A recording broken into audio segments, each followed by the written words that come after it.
If you're new to creating video content, there's something that may eventually happen to you. I call it the gear trap. Ooh, the idea of I've got to have more. I've got to have something else. Look, by the way, I'm not innocent of this thing of which you can do. I want to share 3 things to think about. 3 things you need to really consider before you buy video gear. Hey there, Kevin Colby here, in case we haven't met. So recently I was watching a video about a YouTube setup. I'm a sucker for those. I don't know about you. And the dude was showing a light. Now this was a pretty big YouTube creator, so I was very interested in the light he was using. And he mentioned the deal, so I go to check the deal. But then I thought, wonder what it is on Amazon. And it's a lot less. Now, what's interesting is, in the video, this creator, I'm not gonna say, it doesn't really matter, made it sound like this is a really great deal. It was like a special deal.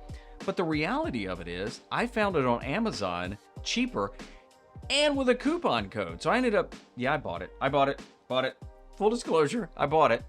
But I ended up saving quite a bit. When you get to a point of buying gear, here are 3 things I want you to really think about so you don't fall into the gear trap and spend too much money. It is very important for you to know how much you have to spend before you go buying it.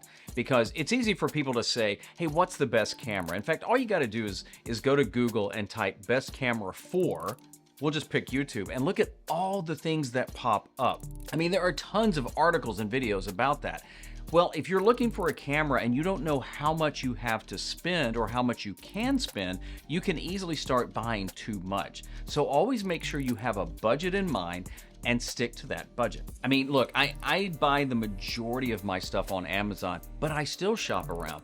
A lot of times Amazon does have the best deal and their shipping is pretty sweet. But sometimes they don't, or sometimes the product is out before Amazon gets it. And then sometimes, like Rode, they'll set like the price, and it's the price where it is everywhere. But it never hurts to shop around and see if you can get the best deal. Again, I go to this light I just bought. Had I not gone to Amazon, I wouldn't have got a better deal, or I wouldn't have gotten the $20 off on top of that, plus free shipping. Now look, there are great deals out there, but sometimes you can get a great deal buying used. Now, I would recommend only going to reputable places like Gear Focus or MPB or even KEH, and I have bought and actually sold gear on all of those. In fact, I even have a Gear Focus shop, which is free to set up, and there's a link to that in the description because I have things for sale on there. But it's okay to be looking for deals used. Sometimes you can negotiate with the seller.